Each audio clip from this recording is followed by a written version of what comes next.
শবে কদরে নাকি সকল গুনাহ মাফ করা হয়, তাহলে বান্দার হক যারা খেয়েছে এবং শিরকের গুনাহ এগুলো কিভাবে মাফ হবে? আল্লাহ তো বলেছেন হাসরের ময়দানে সবকিছুর হিসাব দিতে হবে। শবে কদরে সব গুনাহ মাফ হবে, কিন্তু বান্দার হক তো মাফ হবে না ভাই। বান্দার হক বান্দার কাছ থেকে আদায় করে মাফ চেয়ে নিতে হবে, মাফ পেয়ে নিতে হবে, তাহলে মাফ হবে না। আমরা অনেকে মোছে তাও দিয়ে বসে আছি যে শবে কদর সব মাফ করে দিবে, তাইলে চুরি দাড়ি ডাকাতি 2 নম্বরে যা কিছু করলাম এক শবে কদর ইবাদত করলেই তো সব মাফ, তাহলে চুরি দাড়ি বন্ধ করার তো কোনো কারণ নেই। দেখুন, ইসলামের সাথে অন্য সব ধর্মের এখানে একটা মৌলিক পার্থক্য। খোদ ইয়াহুদিরা, আল্লাহ কোরআনে তাদের সম্পর্কে বলেছেন, ইয়াহুদিরা বলে লান তামাসসানান নারু ইল্লা আইয়ামাম মাদুদা, তারা বলে আমাদেরকে আগুনে জাহান্নামে কয়েকদিন থাকা লাগবে, এরপর আমরা জান্নাতে থাকবো। অল্প কয়েকদিন থাকা লাগবে, অনন্তকাল আমরা জান্নাত অটোমেটিক আমাদের গ্রান্টেড। এই জন্য তাদের অপরাধ থেকে বাঁচার কোনো গরজ নাই। খ্রিস্টানরা মনে করে ঈসা আলাইহিস সালাম তিনি শুলে চড়ে, যদিও তিনি শুলে চড়েন নাই কোরআনের বর্ণনা অনুযায়ী, তিনি আত্মাহুতি দিয়ে আত্মত্যাগ করে আমাদের সমস্ত পাপের দায় তিনি নিয়ে নিছেন। এটা কারা মনে করে? খ্রিস্টানরা। যেহেতু আমাদের সমস্ত পাপের দায় উনি নিয়ে নিছেন, অথবা আল্লাহ আমরা আর কিছু করবে না, আমাদের পক্ষ থেকে আমাদের নবী নিয়ে নিছে সব। এই জন্য তাদেরও কোনো পাপ না করার ব্যাপারে কোনো গরজ। ইসলাম এমন এক দিন, যে দিন বারবার করে কোরআনের পাতায় পাতায় বলেছে কারোর পাপের বোঝা আর কেউ বহন করতে পারবে না, কোনো অপশন নাই। তুমি পাপ করছো, তোমাকেই পেতে হবে। এই জন্য একজন ইমানদার পাপ করলে সেটা প্রায়শ্চিত্ত করতে হবে। আপনি পাপ করবেন, অন্যের হক নষ্ট করবেন, আর শবে কদরে আপনারা মাফ করে দিবে। জি না, শবে কদরে আপনার ছোটখাটো গুনাহগুলো মাফ করে দিবে, কিন্তু আল্লাহর কাছ থেকে বান্দার হক নিয়ে মাফ পাইতে হলে তারটা তাকে ফেরত দিতে হবে, তার কাছে মাফ চেয়ে দিতে হবে, তারপর আল্লাহ তাআলা মাফ করবে। অতএব এই বিষয়ে যেন আমাদের ঘাটতি না থাকে। শবে কদরে কি আসলে ভাগ্য পরিবর্তন হয়? ভাগ্য পরিবর্তন করতে কি কি আমল করা দরকার?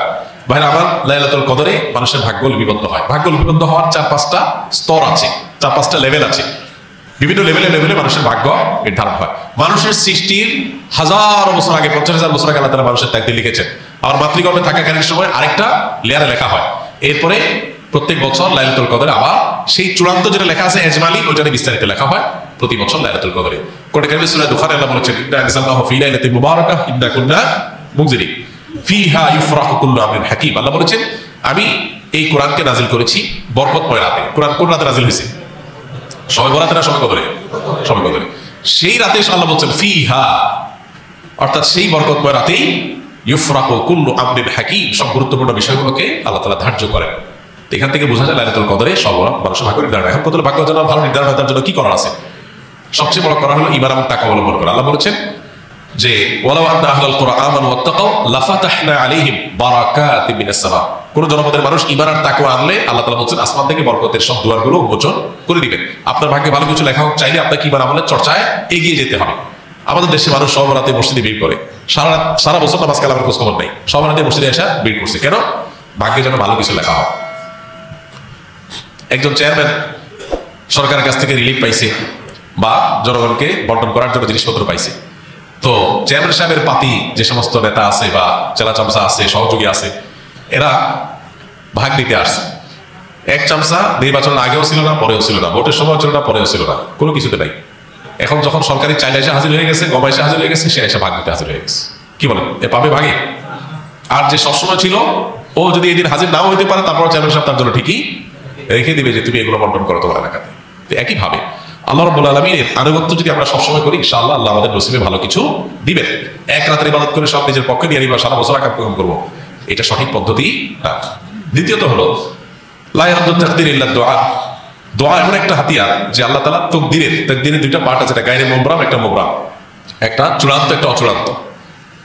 অচূড়ান্ত তো আমাদের দৃষ্টিতে, আল্লাহর দৃষ্টিতে সেটাও চূড়ান্ত। আল্লাহ জানেন যে আমরা সেটাকেও দোয়া করে পরিবর্তন করে নেব।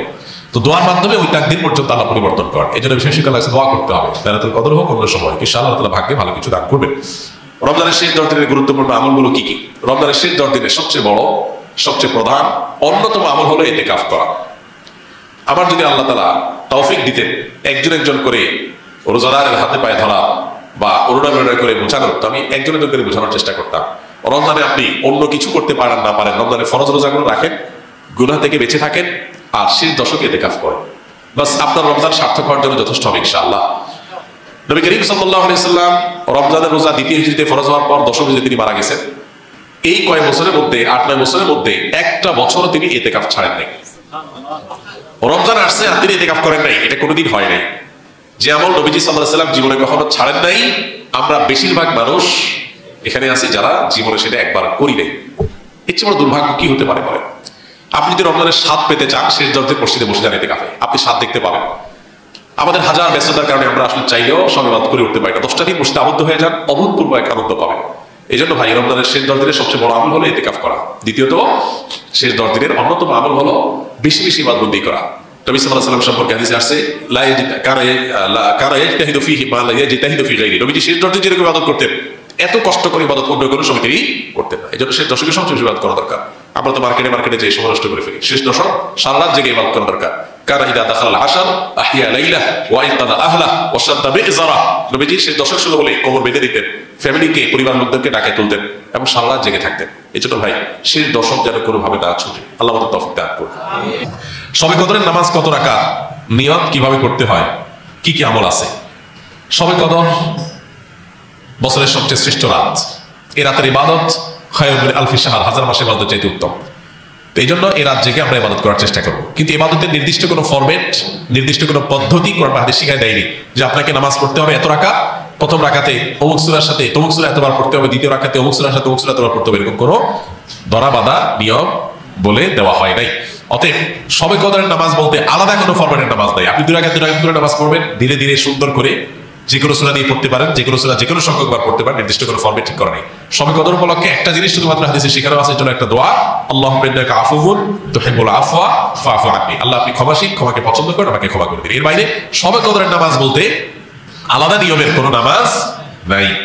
নামাজের বাইরে আপনি কোরআন তেলাওয়াত করবেন, দোয়া করবেন, জিকির আজকার করবেন, তাসবিহ তেলাওয়াত করবেন, বিভিন্ন নেক আমল করবেন, দিনী বস্তু পড়বেন, বিভিন্নভাবে আপনি রাতটাকে কাটাবার চেষ্টা করবেন। আমরা যে সমস্ত আমলগুলো অনেক কষ্ট করে, অনেক পরিশ্রম করে, অনেক সময় ব্যয় করে, অনেক সময় অর্থ ব্যয় করে আমরা সম্পাদন করি, এই আমলগুলো এমন কিছু অপরাধ আছে, এমন কিছু পাপ আছে, এমন কিছু জঘন্য বিষয় আছে, সেগুলোতে লিপ্ত হলে আমাদের কষ্টে করা আমলগুলো নষ্ট হয়ে যেতে পারে।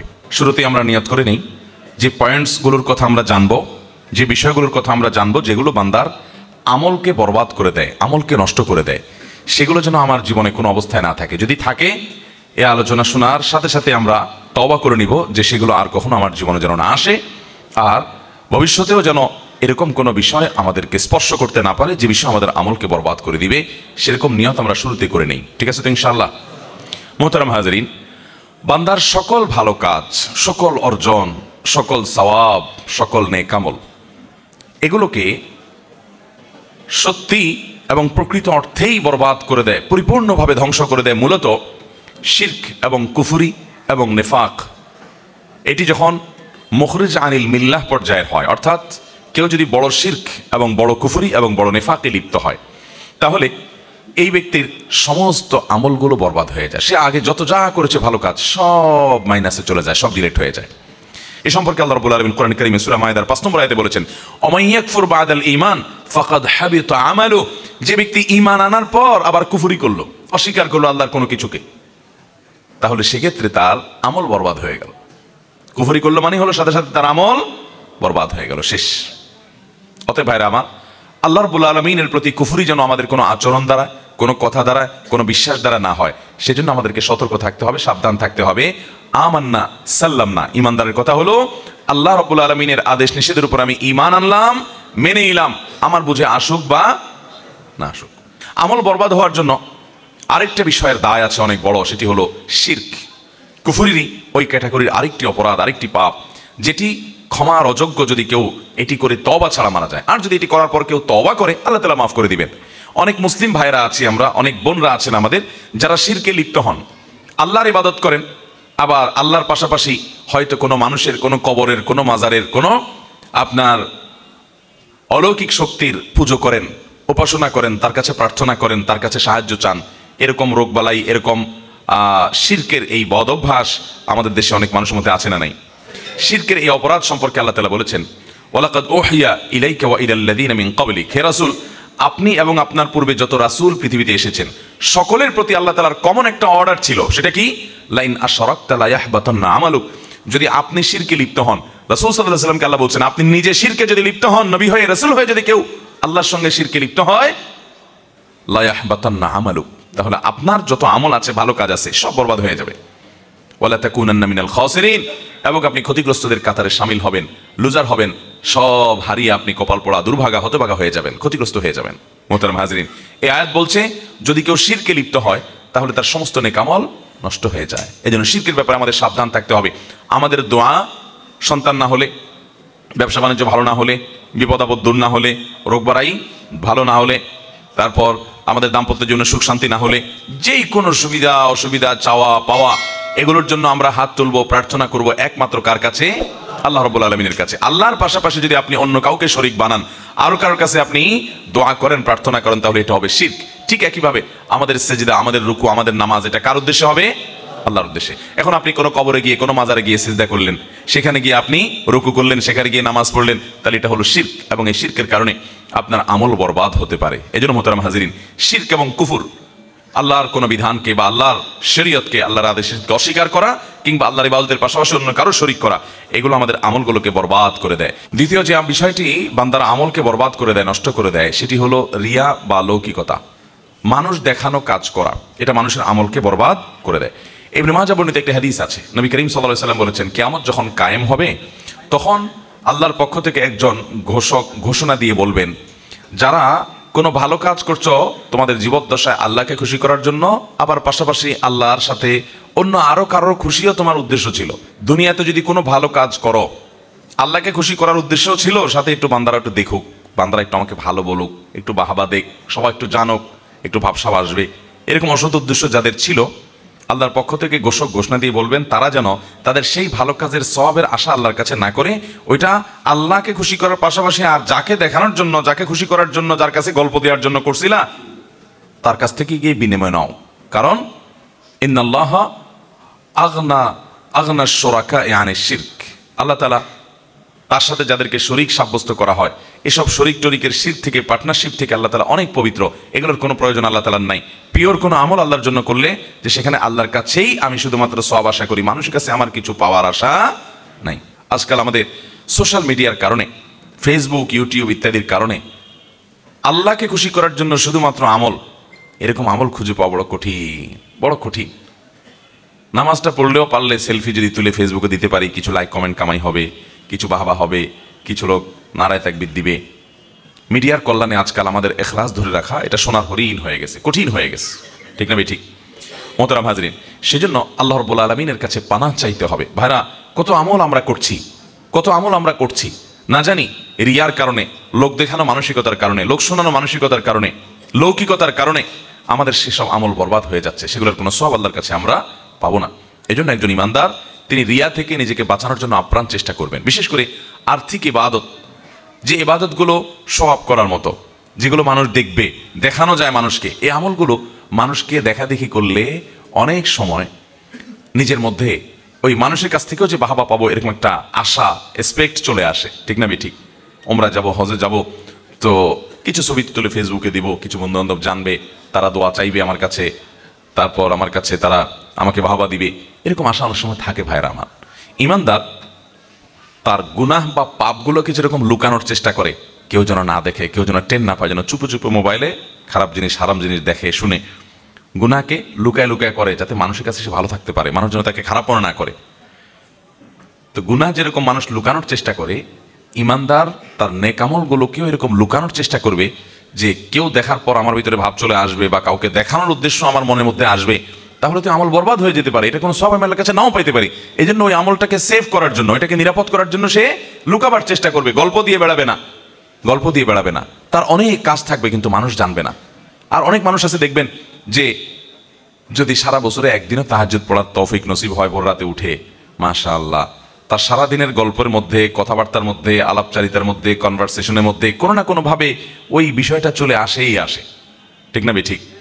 আল্লাহ হজে 2 বার নিয়েছে, এই কথাটা বন্ধু মহলে ডাইরেক্ট কিভাবে বলি, ঘুরায় ফিরায় ছেলে মেয়েকে, নাতি নাতনিকে ডেকে দিয়ে, আমার দ্বিতীয় হজ থেকে আনা যায় নামাজটা নিয়ে আসো তো, দ্বিতীয় হজ থেকে আনা যায় নামাজ। এর মানে হলো, আশেপাশে যারা আছেন শুনতেছেন, আপনারা শুনে রাখেন যে আমি কিন্তু হজ 2 বার করছি, অতএব দ্বিতীয় হজ থেকে আনা যায় নামাজ আনতে বলছি। তো এরকম নানানভাবে মানুষ কৌশলে নিজের বাকাওয়াতি জাহির করার চেষ্টা করে, কি করে না? একজন সৎ ইমানদার বান্দা তার কোনো আমলকে প্রকাশ করার চেষ্টা করবেন না, মানুষের কাছে বাহবা পাওয়ার সন্দেহ করার চেষ্টা করবেন না। আমলকে শেষ করে দেয়, আমলকে নষ্ট করে দেয়, বরবাদ করে দেয় যে গুনাহ এবং পাপ অপরাধ যে বিষয়, সেগুলোর মধ্যে থেকে একটি হলো হাসাদ বা হিংসা।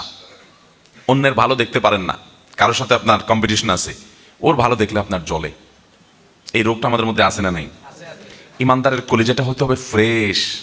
আমি কারোর ক্ষতি বা অকল্যাণ চাইবো না, সবার ভালো আশা করব। আল্লাহ অমুকে আমার সাথে হয়তো তার কোনো কারণে একটু বাদাবাদি আছে, একটু আমার সাথে তার কোনো কারণে হয়তো সে আমার সাথে শত্রুতা করে, হয়তো আছে কোনো কারণে কম্পিটিশন বা অন্য কিছু, তারপরও দিন শেষে আমি একজন মুসলমান হিসেবে কারোর ক্ষতি চাইবো না। আল্লাহ তাকেও ভালো দেখ, তারও রোগ বেলায় না হোক, তার ছেলেটা ভালো রেজাল্ট করুক, তার রুটি রুজি ভালো আসুক, তার ব্যবসাটা ভালো হোক, সে সাকসেস হোক, তাতে আমার কোনো সমস্যা তো নাই। কারণ যে আল্লাহ তাকে দিচ্ছে, তাকে দেওয়ার কারণে কি আল্লাহর অভাব হবে, আমাকে দিতে অসুবিধা হবে এরকম? তো এরকম যদি না হয় তাহলে আমার অসুবিধার কথা। আল্লাহ তাকে দিচ্ছে, আরও দেখ, আমার কোনো কষ্ট নাই। আমার হয়তো আল্লাহর কাছে চাওয়া হবে, আল্লাহ আপনি তাকে দিয়েছেন ভালো কথা, আমাকেও দেন। আপনি তাকে দিতে পারেন তো আমাকে তো আপনি দিতে পারেন, আমাকেও দিয়েন আল্লাহ। তাকে দেন, আমার দুঃখ নেই, আরও দেন, আমাকেও দিয়েন আল্লাহ। এই হলো ইমানদারের মেন্টালিটি, এরকম থাকতে হবে। আর যদি আপনার মনে হয় আল্লাহ আমাকে দেওয়ার না দাও, ওরে দিও না,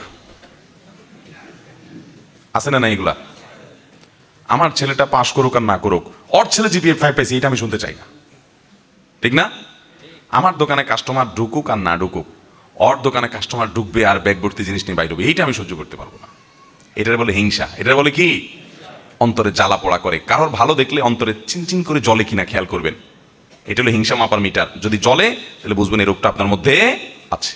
ভাইরা আমার, হতে পারে দুনিয়াতে চলতে গেলে কেউ আপনার সাথে শত্রুতা করতেছে, শত্রু আপনার শত্রুর জায়গায় আসুক, তাই বলে আপনি তার ক্ষতি কামনা করবেন, তার ভালো আশা করবেন। আচ্ছা, তাকে যে ভালো জিনিসটা দিয়েছেন, এটা কে দিয়েছেন? তা সেটা দেওয়ার কারণে যদি আপনার মনের মধ্যে কষ্ট হয়, তাহলে আল্লাহর দেওয়ার ব্যাপারে, আল্লাহর দানের ব্যাপারে আপনি এক ধরনের অভিযোগ তুললেন, ঠিক না? যে আল্লাহ তাকে দিয়েছে, আপনি সেটা নিয়ে আপত্তি করছেন, মানে আল্লাহর সাথে আপনি পাল্লা দিচ্ছেন, তাহলে তো গোল্লা যাওয়া লাগবে। আল্লাহ যেহেতু তাকে দিছে, আমার এখানে কোনো সে নাই, আল্লাহ আরো দেখ। এগুলো ইমানদারের চাওয়া। এই হাসাদ, এ সম্পর্কে একটা হাদিস বর্ণিত হয়েছে বিভিন্ন হাদিস গ্রন্থে। এই হাদিসটির সনদকে মুহাদ্দিসদের অনেকেই একাধিক সনদকে দায়ী বলেছেন, আবার কোন কোন সনদকে অনেক ওলামা ইকরাম গ্রহণযোগ্যতার লেভেল পর্যন্ত পৌঁছায় বলে মন্তব্য করেছেন। তবে এর মূল বক্তব্য সেটি বিভিন্ন হাদিসের আলোকে প্রমাণিত, যেটি হাসাদ বা হিংসা এটা হারাম। যে হাদিসের কথা বলছে সেটি হলো ইয়াকুমুল হাসাদ, তোমরা হিংসা থেকে বেঁচে থাকবে, অন্তরকে হিংসা থেকে পরিচ্ছন্ন করবে। কারণ ফাইন্নাল হাসাদা ইয়াকুলুল হাসানাত কামা তাকুলুন নারু আল হাতাব, আগুন যেরকম কাঠকে পুড়িয়ে শেষ করে ফেলে, মানুষের মনের ভিতরের হিংসা এটা মানুষের আমলগুলোকে এরকম বরবাদ করে দেয়। নাম্বার 4, নবী করিম সাল্লাল্লাহু আলাইহি সাল্লামের প্রতি বেয়াদবি, নবীজির শানে আদবের খেলাফ হয়, শিষ্টাচার বহির্ভূত হয় এমন কোনো কাজ করা কিংবা তার বিরুদ্ধাচরণ করা, তার আনুগত্য না করা, এটাও বান্দার আমলকে বরবাদ করে দেয়। বিষয় কোরআন কারীমের একাধিক আয়াত রয়েছে যে আল্লাহ এবং তার রাসূলের, আল্লাহ যে রাসূল সাল্লাল্লাহু আলাইহি সাল্লামের সাথে শিকাক করবে, মুখালাফাত করবে, বিরুদ্ধাচরণ করবে, রাসূলের কথা পাত্তা দিবে না, মানার চেষ্টা করবে না, দম্ভ করবে, অহংকার করবে, তুচ্ছ-তাচ্ছিল্য করবে, অস্বীকার করবে, এই ব্যক্তি তার আমলগুলো বরবাদ হবে। আর নবীজি সাল্লাল্লাহু আলাইহি সাল্লামের সাথে যারা বেয়াদবি করবে তাদের আমলও বরবাদ হবে। আল্লাহ তাআলা কোরআন কারীমে সূরা হুজুরাতের মধ্যে বলেছেন, ইয়া আইয়ুহাল্লাযীনা আমানু লা তারফাউ আসওয়াতাকুম ফাওকা সাওতিন নবী, তোমরা নবীজির সামনে তোমাদের আওয়াজগুলোকে তার উপরে করিও না, তার চেয়ে বড় আওয়াজে কথা বলিও না, শিষ্টাচারের দিকে খেয়াল করবে। ওয়ালা তাজহারু লাহু বিল কওলি কাজাহরি বা'দিকুম লিবা'দিন, তোমরা একে অন্যের সামনে যেরকম জোরে জোরে কথা বলো, নবীর সামনে এরকম জোরে জোরে কথা বলবে না। আন তাহবাতা আমালুকুম ওয়া আনতুম লা তাশউরুন, যদি এটা করো তাহলে তোমাদের আমল বরবাদ হয়ে যাবে, তোমরা টেরও পাবা না। এই যে একটা শিষ্টাচার, এটা নবী সাল্লাল্লাহু আলাইহি সাল্লামের সাথে দেখাতে হবে, না হলে আমল বরবাদ হওয়ার মতো বিষয় হতে পারে যদি নবীজির শানে এরকম বেয়াদবি করে কেউ। আজ নবী সাল্লাল্লাহু আলাইহি সাল্লাম আমাদের সামনে নাই, কিন্তু নবীর হাদিসের সাথে, নবীর সুন্নাতের সাথে যদি আমরা বেয়াদবি করি, তাহলে এই পরিণতি আমাদেরও হতে পারে। কারণ নবী সাল্লাল্লাহু আলাইহি সাল্লামের সাথে বেয়াদবি করা, তার সুন্নাহর সাথে বেয়াদবি করা একই জিনিস। মুহতারাম হাজিরিন, একই ভাবে নবীজি তো বটেই, আমাদের যারা মুরব্বীরা আছেন, বয়সে বড় আছেন, ওলামা একরাম আছেন, জ্ঞানে বড় আছেন, বিভিন্ন দিক থেকে বড় আছেন, তাদের সামনে কথা বলার আদব শিষ্টাচার এখান থেকে আমরা শিখতে পাই, যে তাদের সামনে উচ্চ আওয়াজে কথা না বলা, তাদের সামনে নীরবে কথা বলা। আজকাল দেখবেন তরুণদের মধ্যে এই সমস্ত শিষ্টাচার নাই, এগুলোকে আমরা অনেক হালকা জিনিস মনে করি, যে বাবার সামনে আপনার জোরে আওয়াজ হবে না, আপনার সিনিয়র কায়ের সাথে, মায়ের সাথে জোরে আওয়াজ হবে না। এখন তো যুবক পোলাপান সবচাইতে বেশি চিৎকার, চেঁচামেচি, অভদ্রতা, অসৌজন্যমূলক এবং পশুর মতো চিল্লাচিল্লি করে কথা বলে মায়ের সামনে। দুনিয়াতে সবচেয়ে বেশি দুর্ব্যবহার করা যায় যার সাথে, চিল্লাচিল্লি করা যায় যার সাথে, রাগারাগি করা যায় যার সাথে, তার নাম হলো মা। ঠিক না ঠিক? বাপের সাথে বলে সব চলে না, কারণ দাঁত ফালাই দিবে থাপড় দিয়া। ঠিক না ঠিক? মা বেচারি অনেক দয়া এবং মায়া তার সন্তানের প্রতি, এই চান্সে অনেক যুবকরা বেয়াদবি করেন। মনে রাখবেন, এটি ভয়ঙ্কর একটি ব্যাপার। এই জন্য শিষ্টাচার আমাদেরকে শিখতে হবে। শিষ্টাচার বহির্ভূত মানুষ কখনো ভালো মুসলমান হতে পারে? তাহলে নবীজি শানের সাথে যখন বেয়াদবি করা হয় অথবা তার বিরুদ্ধাচরণ করা হয় তখনও বান্দার আমল বরবাদ হতে পারে।